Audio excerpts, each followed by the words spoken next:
Mga kabasketball, kapag hindi ito ginawa ng mga team owners ng Los Angeles Lakers at Golden State Warriors, ay masasayang ang mga natitirang kalakasan nitong si LeBron James at si Stephen Curry. Pinatunayan na ni LeBron James at Steph Curry na kaya nilang pangunahan ang best team in the world sa isang gold medal. At kitang-kita naman nating lahat na kaya pa rin nilang mag-dominate. May natitira pa sa kanila para sila'y magkampiyon muli. Pero ano nga ba ang humahadlang mga kabasketball? Bakit nahihirapan ng Los Angeles Lakers at Golden State Warriors na makabalik muli sa NBA Finals?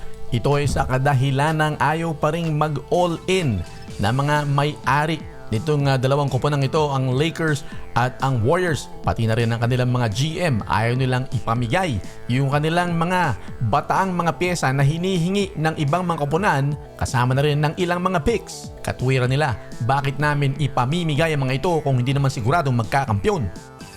Alam naman nating lahat na malaking bagay din dyan ay ang mga swelduhan at ang budget ng mga bawat koponan. Pero hindi ba karapat dapat na mag-all out itong mga team owners na ito at GMs para magkampiyon pa ng isa o dalawa?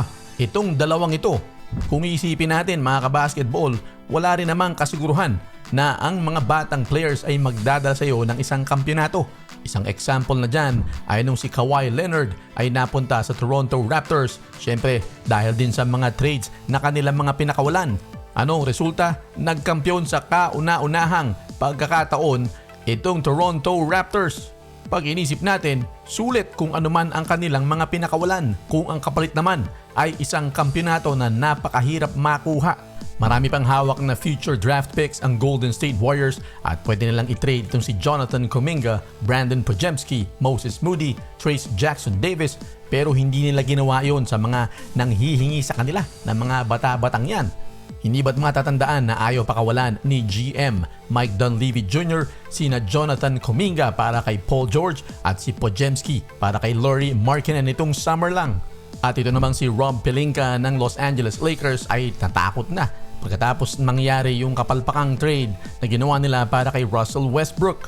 Matatandaan na umayaw itong Los Angeles Lakers para pakawalan ang kanilang 2027 at 2029 first rounders para kina Miles Turner at Buddy Hield noong 2022-2023 season, kung saan pumasok sila sa Western Conference Finals. At may rumors din noon ng potential trade para kay Kyrie Irving na hindi na rin natuloy. At ngayong summer ay wala na namang ginawa itong Los Angeles Lakers para ma-improve ang kanilang lineup. Kung ganyan, nasasayangin lamang ng Warriors at ng Lakers itong dalawang ito, manapa ay pagsamahin na lang sila, diba mga kabasketball? Yan ang pinakamagandang pwedeng gawin itong dalawang franchises na ito.